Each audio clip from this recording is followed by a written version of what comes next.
Some stories begin quietly. This one starts with a sound no one in the room will ever forget.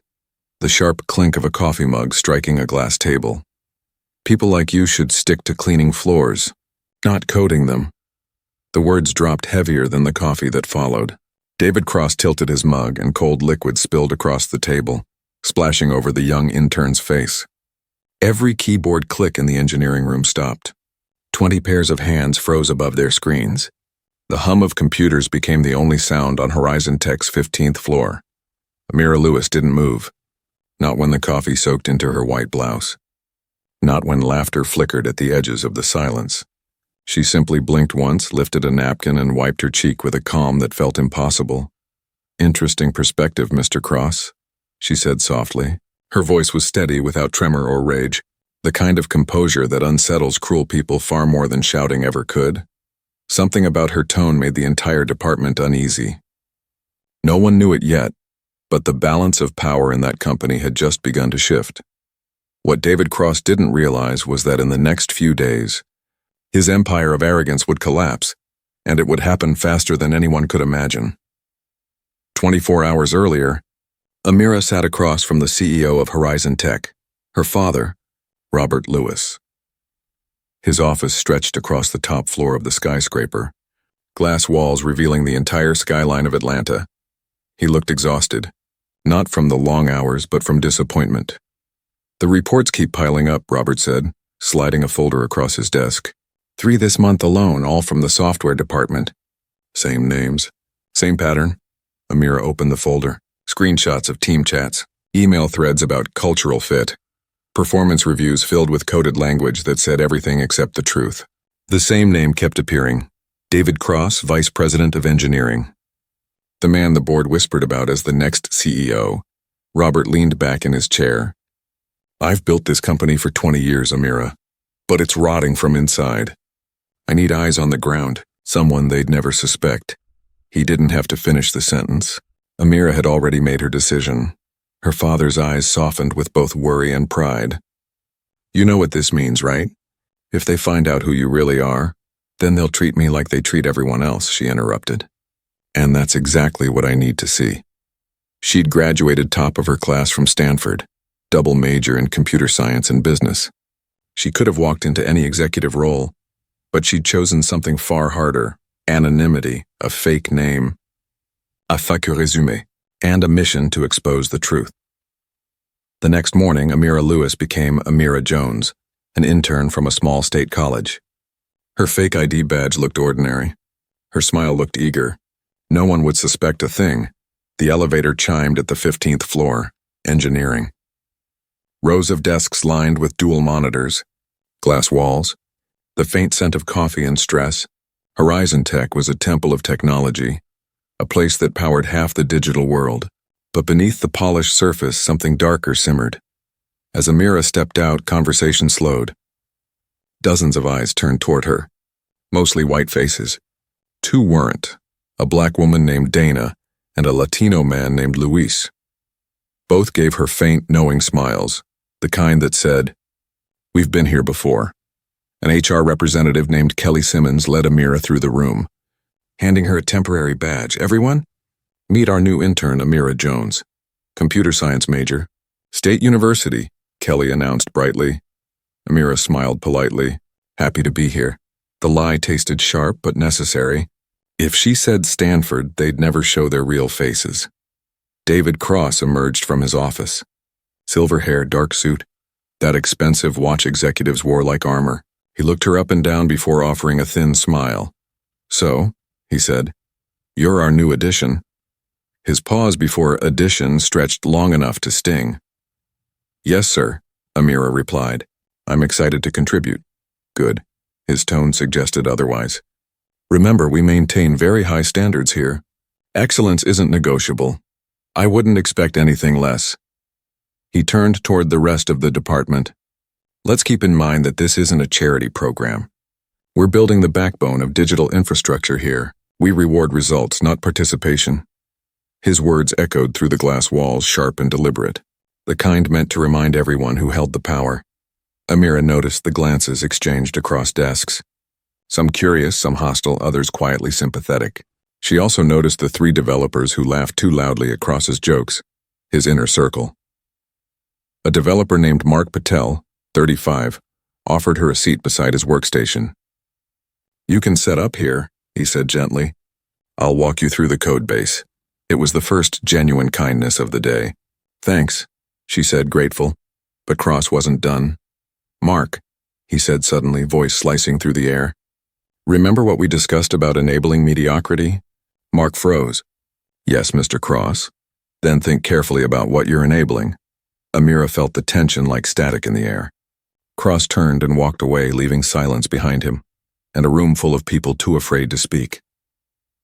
By noon, she understood exactly how this floor worked. David Cross ruled through fear.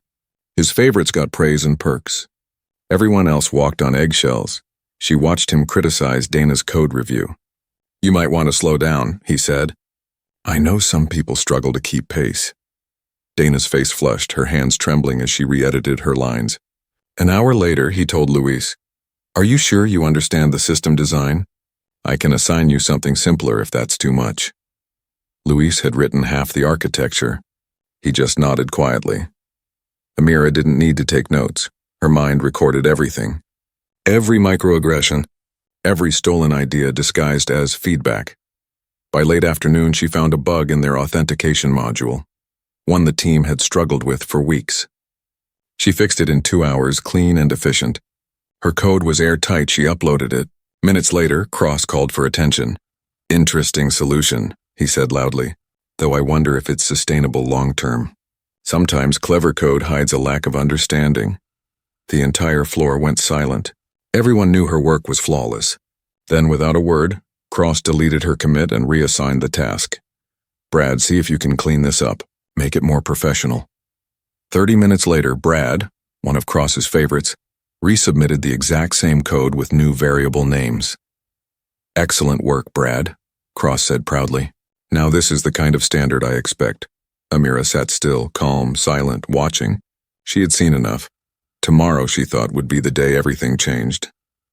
The next morning, she came in early. Her father's text from midnight still glowed on her phone. "Board meeting moved to today. Whatever you're going to do, do it fast." Amira slipped a small recorder into her blazer pocket and walked toward her desk. The office buzzed differently. Whispers, unease. Cross had called an all-hands meeting for 10 o'clock. The subject line read, "Performance Evaluation and Team Realignment." Mark caught her by the coffee machine. His voice was low. "Amira, be careful today.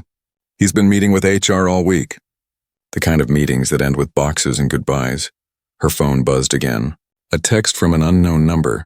"Your code was brilliant yesterday. Don't let them take your light. Signed, a friend." Before she could respond, Cross's voice boomed through the floor. "All right, everyone, conference room. Time to talk about our team's future." 25 engineers filed in. Amira sat near the back, phone recording, pulse steady. David Cross stood at the head of the table, PowerPoint ready, coffee mug in hand. The slide read, "Excellence moving forward." And as he began to speak, the room had no idea that the next few minutes would change everything they thought they knew about power, justice, and who truly runs Horizon Tech. The conference room filled with the low scrape of chairs and the shuffle of nervous footsteps. No one wanted to be the first to sit too close to David Cross. His presence filled every inch of the room before he even spoke. He stood at the front, back straight, confidence carved into his expression. The PowerPoint behind him glowed white and cold. "Excellence, moving forward. We're at a defining moment," he began. "Our upcoming product launch will set the tone for the next decade of Horizon Tech. We cannot afford weakness. We cannot afford mistakes." His voice carried the weight of threat disguised as leadership. Amira's phone sat face down on the table, recording every word. She could feel the tension coiling in her chest. Cross clicked to the next slide. "In the past few weeks, I've been evaluating performance across teams. Some patterns have caught my attention. Code quality, communication, cultural alignment." His eyes swept across the room, landing on Amira. "Some of these patterns are concerning." Kelly from HR sat beside him, clutching a yellow notepad, her face pale. She didn't look like she wanted to be there. Cross smiled thinly. "Let's review a specific example." He turned his laptop toward the projector. Amira's code filled the screen. Her precise, elegant solution to the authentication bug. This, he said, was submitted by our newest intern. Amira felt the room's focus shift toward her. 24 pairs of eyes. The kind of silence that crushes oxygen. At first glance, Cross continued, this code looks clever. But clever doesn't always mean competent. You see, it breaks from our existing conventions. No consultation with senior developers. No collaboration. This is what happens when someone mistakes solo effort for excellence. Murmurs rippled through the room. Some eyes darted away. Others lingered in quiet disbelief. Mark raised his hand. Mr. Cross, that code— I'm not finished, Cross snapped, cutting him off. He took a slow sip of coffee, his arrogance visible in the way he tilted the mug just so. This is exactly the problem. Individuals who think they can rewrite established systems overnight. It's dangerous. It's naive. Amira sat still, pulse even, heart steady. Her calm wasn't weakness. It was control. He took a step closer, gesturing toward her with his mug. Miss Jones from State University, was it? No major internships? No real-world experience? He chuckled. Sometimes hiring for diversity brings unexpected results. The room went utterly still. The words hung there, venom disguised as policy. Mark's voice trembled. Sir, that's not appropriate. Cross turned on him. Do you want to join the list of underperformers, Mark? Because defending mediocrity won't help your case. He turned back to Amira. This is what happens when standards drop, when we let representation outweigh results. The coffee in his mug rippled with every word. Amira slowly stood. Mr. Cross, she said. Her voice was quiet but carried a firmness that cut through the static. May I respond? A faint smirk touched his lips. By all means. Educate us. Every gaze turned to her. Her calm unnerved them more than his anger ever had. I think there's been some misunderstanding about my qualifications, she began. Oh, I understand perfectly, Cross said, stepping forward. You wrote one clever piece of code and now think you deserve senior-level respect. But cleverness doesn't build empires. Discipline does. Understanding does. Culture does. And what culture is that? Amira asked. He smiled, a sharp curve of superiority. The culture of excellence. Of high standards. Of knowing your place until you've earned your voice. His words cracked like a whip. Kelly flinched. Dana clenched her jaw. Louise shifted uneasily in his chair. Amira took a slow breath. I see. So excellence means obedience. Cross slammed his palm on the table. The sound echoed like thunder. Excellence means merit, not entitlement, not excuses, and certainly not special treatment. The mug in his hand rattled. Then he raised it slightly, almost as if in toast. This, he said, represents what's wrong with hiring these days, when appearance and demographics outweigh skill and grit. He tilted his wrist. The coffee arced through the air in slow motion. Cold liquid splashed down on Amira's hair, her blouse dripping from her face onto the polished table. Gasps filled the room.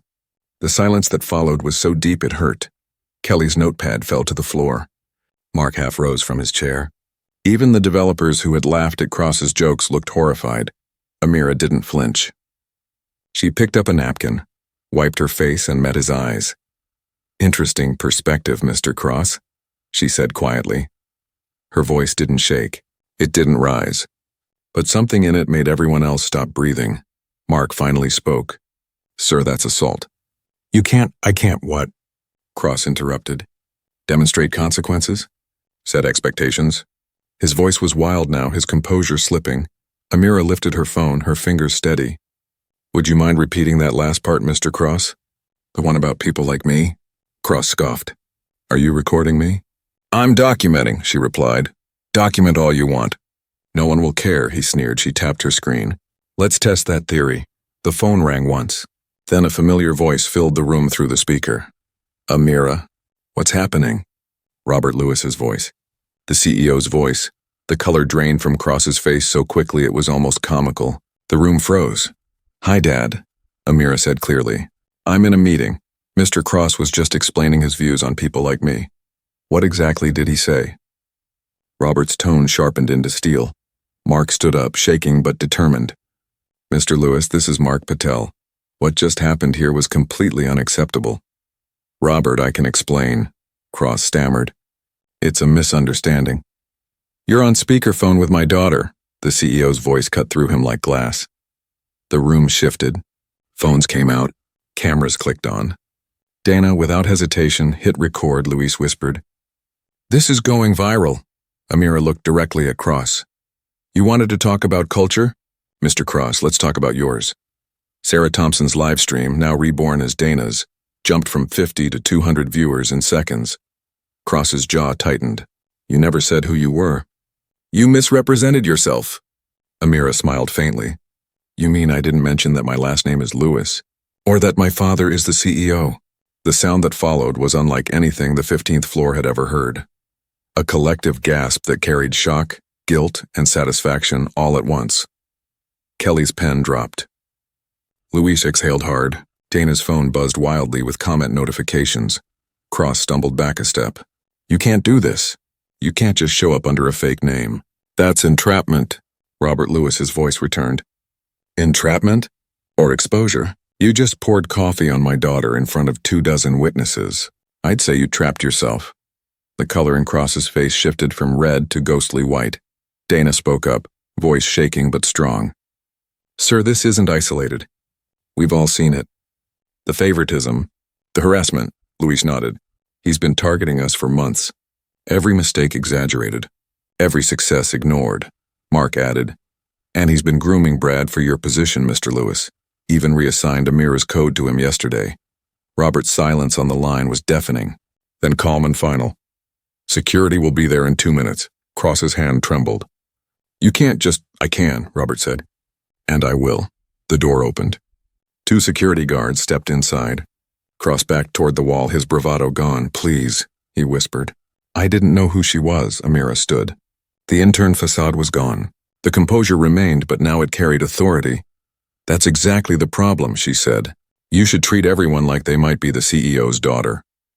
And with that, the man who had ruled through fear for years walked out past the very people he had belittled. The elevator doors closed behind him, and for the first time in years, silence felt like freedom. But Amira wasn't finished. Not even close. The reckoning had only begun, and the next floor of Horizon Tech was already waiting. The silence after the elevator doors closed felt heavier than the confrontation itself. No one moved. The only sound came from the faint hum of the air conditioner and the slow dripping of coffee from the table onto the floor. Then someone began clapping. One single pair of hands, Mark Patel. It was slow, deliberate, defiant. A few seconds later, Dana joined in. Then Luis. Then one by one, the entire department followed. The applause grew louder until it filled the entire 15th floor, echoing through the glass walls. It wasn't celebration, it was release. Years of swallowed anger finding a voice all at once. Amira stood still, letting the sound wash over her. For the first time since she walked through those doors, the air felt lighter, but she knew this was just the beginning. There were others who had stayed silent, others who had allowed this to happen. She turned to Kelly from HR, who was still frozen in her seat, eyes wide. You've been receiving complaints about this department for months, haven't you? Kelly swallowed hard. I followed procedure. I filed reports. I waited for instructions from senior leadership. And how many times did you follow up? Amira asked. Kelly looked down. None. Mr. Cross told me he would handle it. So you let the person accused of discrimination investigate himself? The question hung there like a knife. Kelly didn't answer. Amira exhaled softly. You're suspended pending investigation. Kelly blinked. You can't. I can, Amira said. And I will. Robert Lewis's voice came through her phone again. Amira, bring them upstairs. Everyone who witnessed this. We're convening the board immediately. Understood, she said. She looked around the room at the faces that had seen everything. Mark, Dana, Luis, you're coming with me. The rest of you, document everything you saw, every word, every action, every time you were silenced. That's how this ends. As they made their way toward the elevators, whispers followed them. Some people smiled through tears. Others simply nodded in quiet solidarity. For the first time, truth had a pulse. The elevator ride to the top floor felt surreal. Dana's phone buzzed nonstop. Her live stream had crossed 10,000 viewers. The comments flooded in faster than she could read them. This is insane. She's the CEO's daughter? Finally, someone standing up. Amira stayed silent, her eyes fixed on the elevator display. Each floor felt like a heartbeat. building towards something inevitable. When the doors opened, they stepped into a different world. The executive level was quiet, carpeted, lined with glass offices and oil paintings, the kind of place where decisions changed lives without anyone raising their voice. Robert Lewis stood at the end of the corridor, waiting. His face carried the calm of a man used to power but burdened by the weight of its misuse. He embraced his daughter briefly, then turned to the others.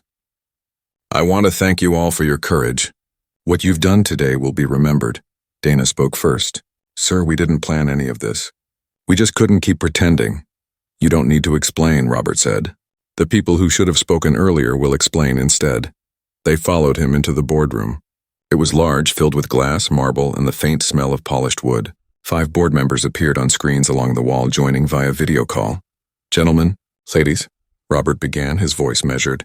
"You're about to hear something that will define Horizon Tech's future." He gestured for Amira to step forward. She did, standing tall, no longer the quiet intern, but a woman who had seen the truth from the inside. "Board members," she began, "what happened today isn't an isolated incident. It's the result of a culture that rewards cruelty and disguises it as performance. I went undercover because complaints weren't being taken seriously, because the system that was supposed to protect people had failed them." One of the older board members, Mr. Patterson, leaned closer to his screen. "You went undercover?" "Yes," Amira said. "For 3 months I watched discrimination operate in plain sight. I documented it all, audio, screenshots, performance reviews rewritten to justify bias." She placed her phone on the table.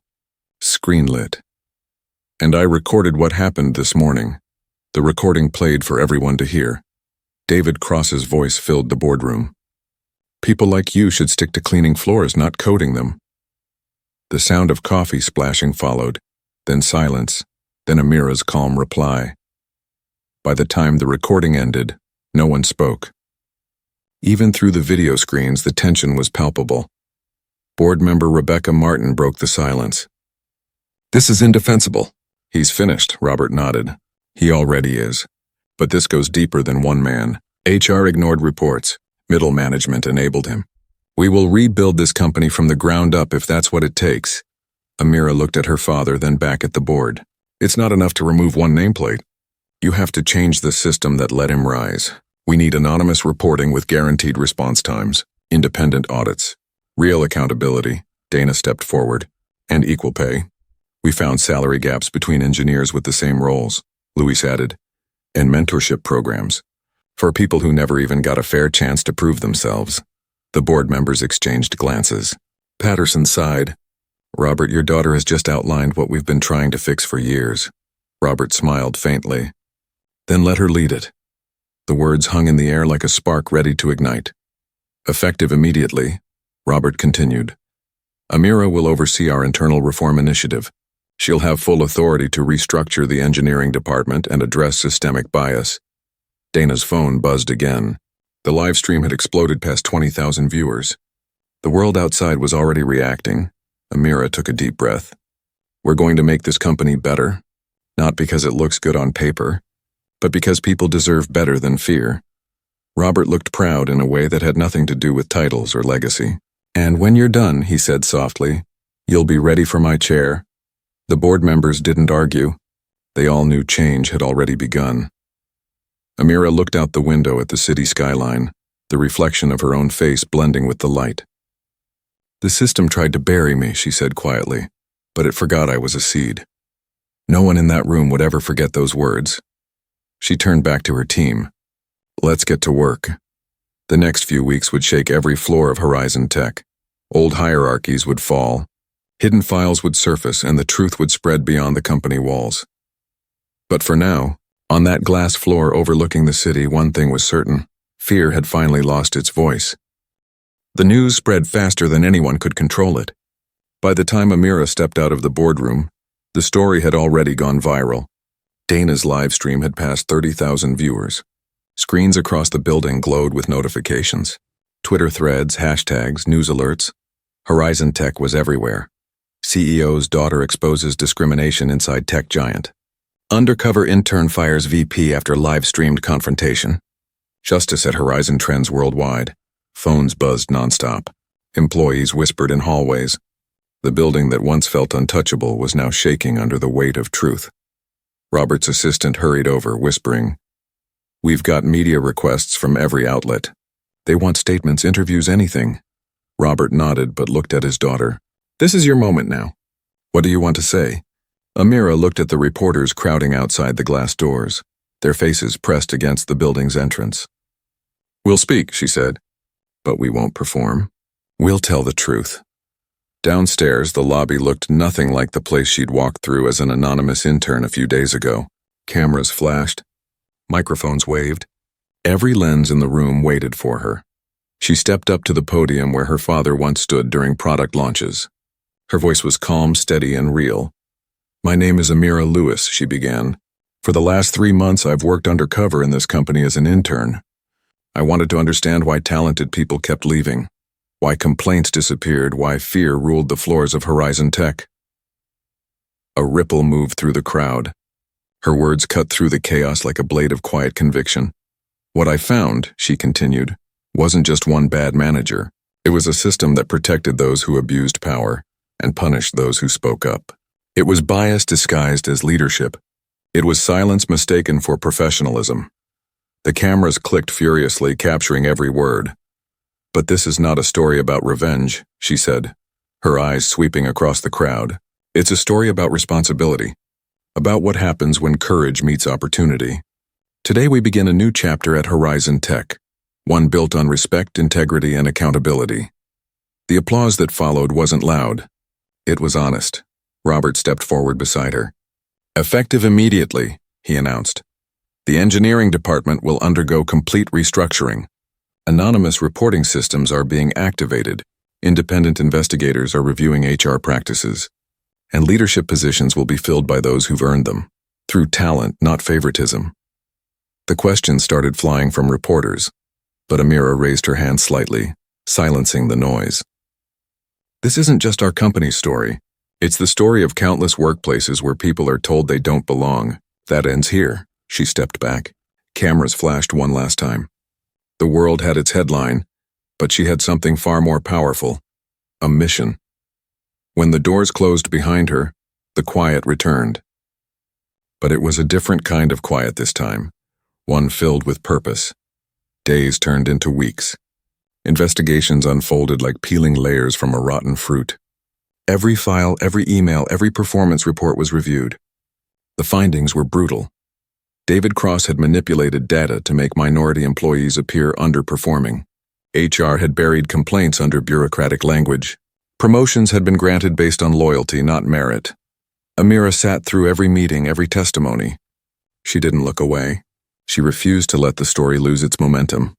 Mark became her right hand in the transition team. Dana was promoted to senior engineer, her calm leadership setting the tone for change. Luis joined the new mentorship committee, helping underrepresented engineers find their footing. And Kelly, once afraid, now remorseful, faced the disciplinary panel herself.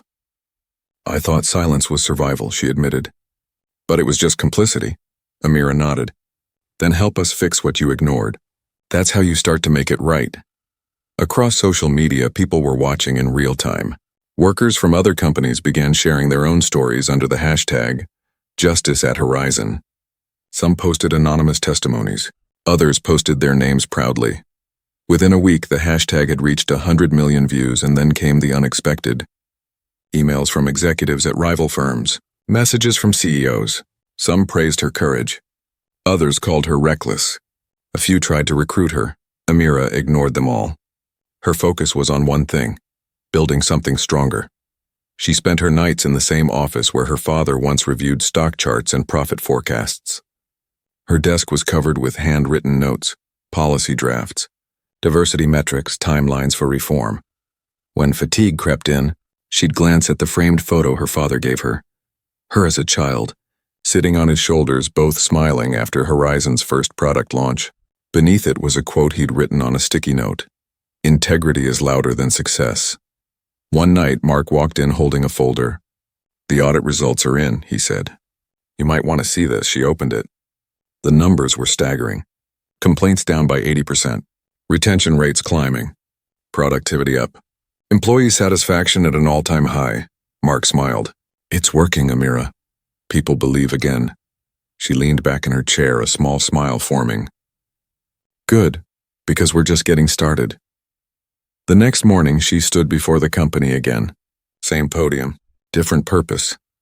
6 months ago, she said, this company was drowning in silence. Today we are louder than ever. Not because we shout, but because we listen. Behind her, screens displayed the new company motto, Excellence recognizes everyone. The audience, hundreds of employees from every department, stood in applause. But this time it wasn't for her title.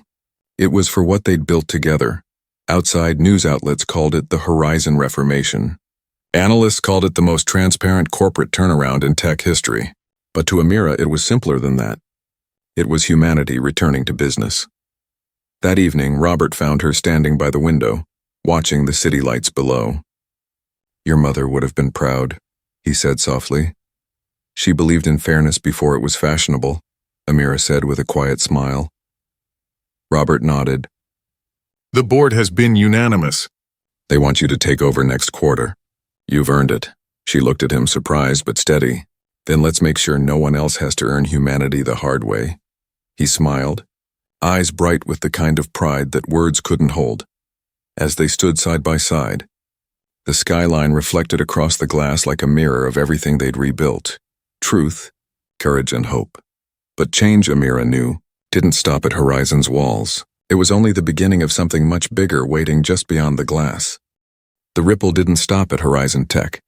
It spread through the entire industry like a quiet earthquake. Within weeks, other companies began conducting their own internal reviews. Anonymous tip lines flooded with messages from employees who had been too afraid to speak before. News anchors called it the Lewis effect. Investors called it risky.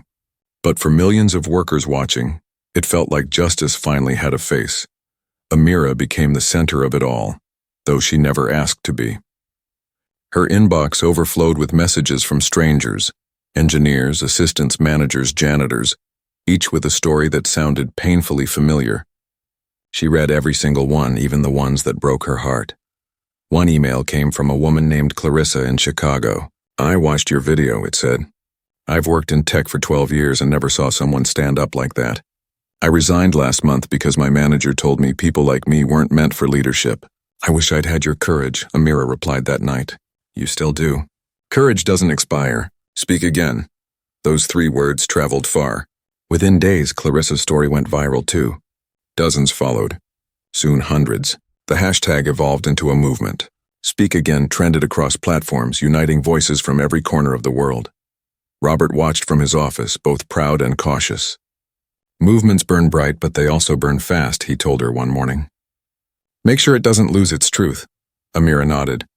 Truth is the only reason it started. It'll keep burning for the right reason. Her reforms had transformed Horizon, but the real test was coming. A rival corporation, Axis Digital, suddenly faced its own scandal.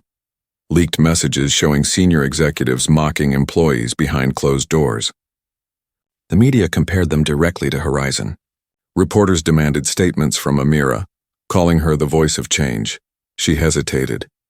Horizon's PR team begged her to stay silent to avoid making enemies. But silence had never been her language. She called a press conference. No stage, no screens, just her voice. What's happening at Axis Digital isn't just their problem, she said. It's a reflection of what the entire industry has ignored. You can't rebrand morality. You have to live it. Her words struck deep. Axis Digital's stock fell within hours. Executives resigned. Employees began quoting her speech online.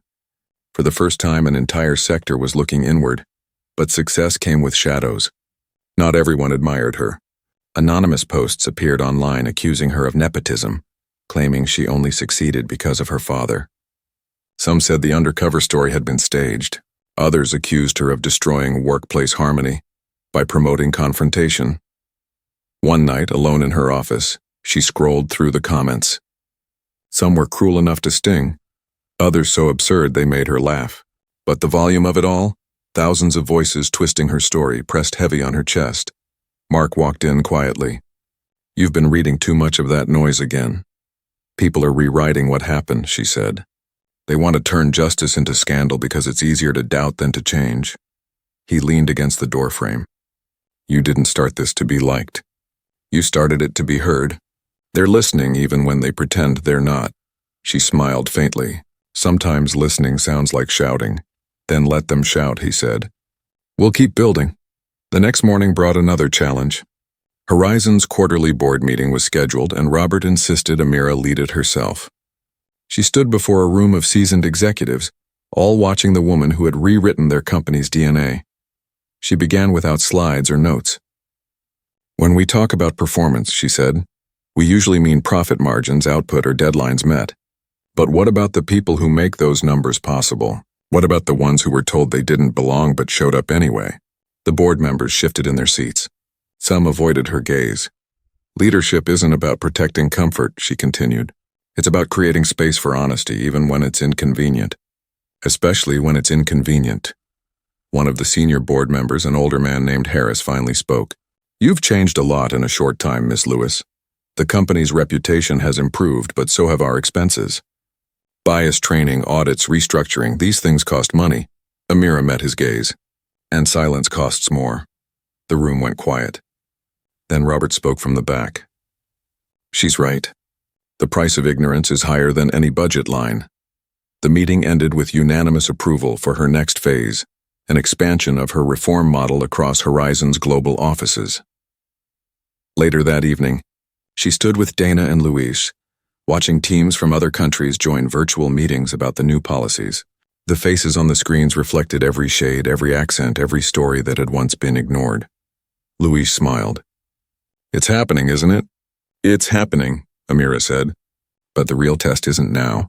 It's when I'm not in the room, Dana nodded. Then you've already passed it. Outside, the city lights flickered like applause. Inside, a sense of quiet pride filled the air.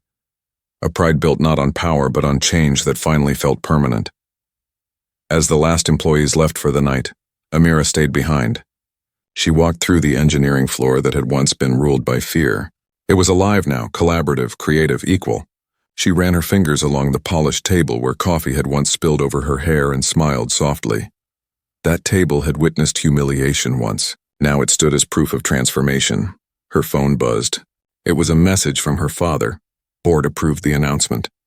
Tomorrow it's official. She stared at the words for a long moment. Tomorrow she would become the CEO of Horizon Tech, the youngest in its history, and the first woman of color to lead a company of its scale. But more than that, she'd become a symbol of something bigger than one title, one company, or one confrontation. She typed a reply. Thank you for trusting me.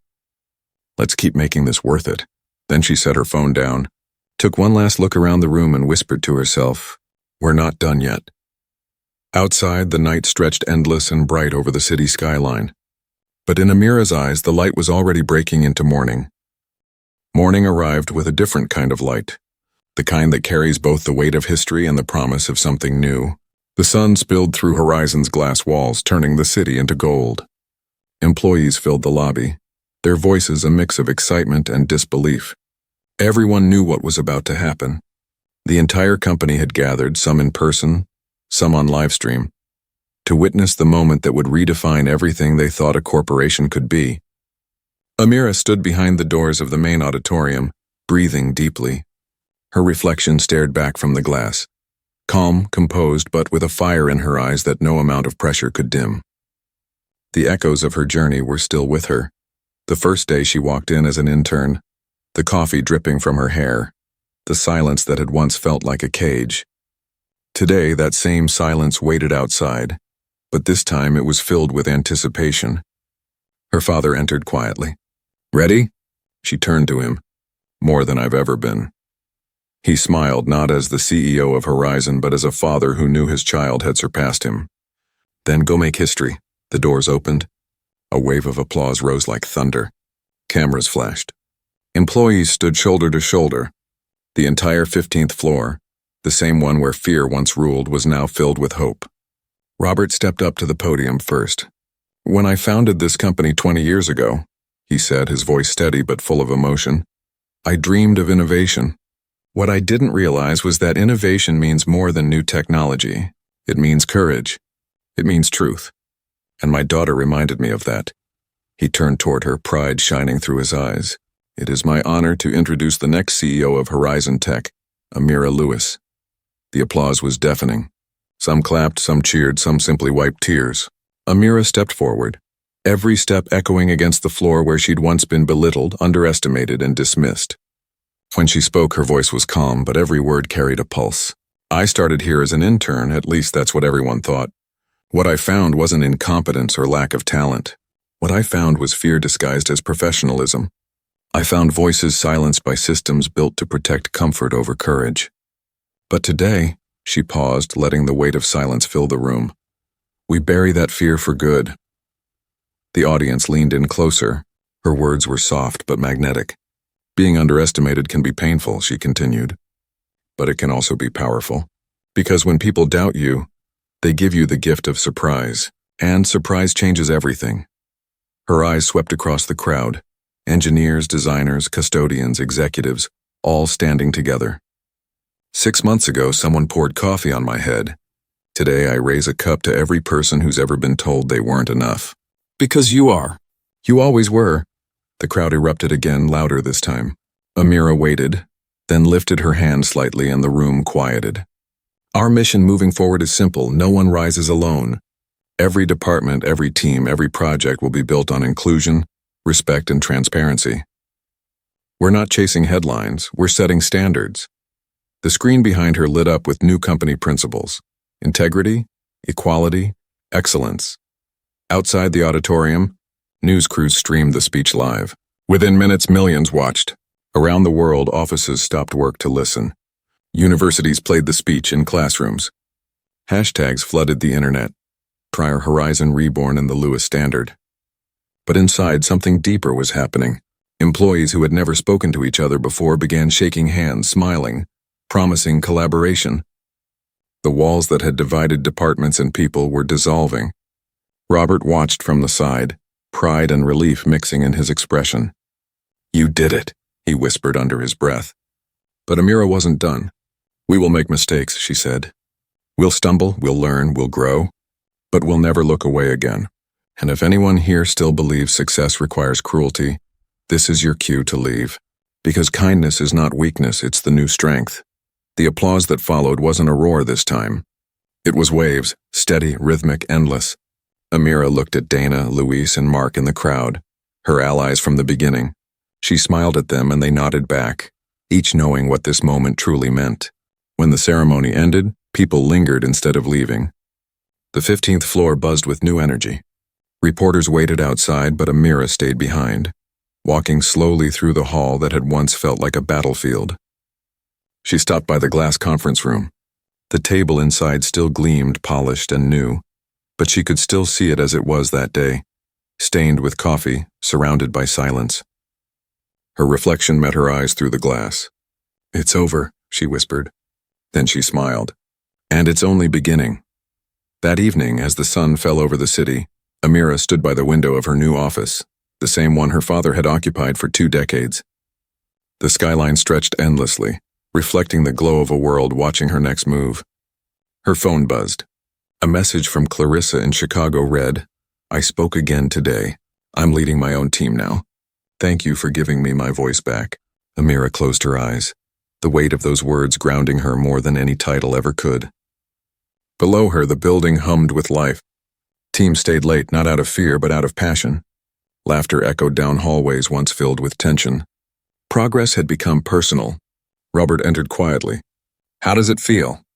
Like we've started something that can't be stopped, she said. He looked out the window beside her. You know, when I founded this company, I thought innovation came from technology. You proved it comes from people. Amira turned to him with a gentle smile. Then let's keep proving it. They stood in silence, watching the city breathe below. The same world that had once tried to silence her now carried her voice across its skyline. Amira placed her hand against the window, feeling the faint hum of the city against her palm. This is for every person who ever stayed quiet when they should have spoken, she said softly. For every voice that was told it didn't belong. We belong now. The lights of Horizon Tower glowed brighter than ever before, reflecting in her eyes like constellations finally aligning. Outside, the world moved on, but something had shifted forever. Corporations re-examined their cultures. Governments referenced Horizon's reforms in new labor laws. Universities taught her case study under the title The Lewis Standard. And somewhere, far from the glitter of boardrooms and headlines, a young woman sat at her desk, drafting her first ever discrimination complaint, whispering the words Amira had once said to herself. "They can pour coffee on your head," she murmured, smiling through her fear, "but they can't wash away your worth." The revolution hadn't ended in that conference room. It had only just begun. And this time it was unstoppable. The city lights flickered against the glass like applause. Amira looked out at them, her reflection fading into the skyline she had changed forever, and whispered the last words she'd ever need to say on the matter. "Excellence recognizes everyone.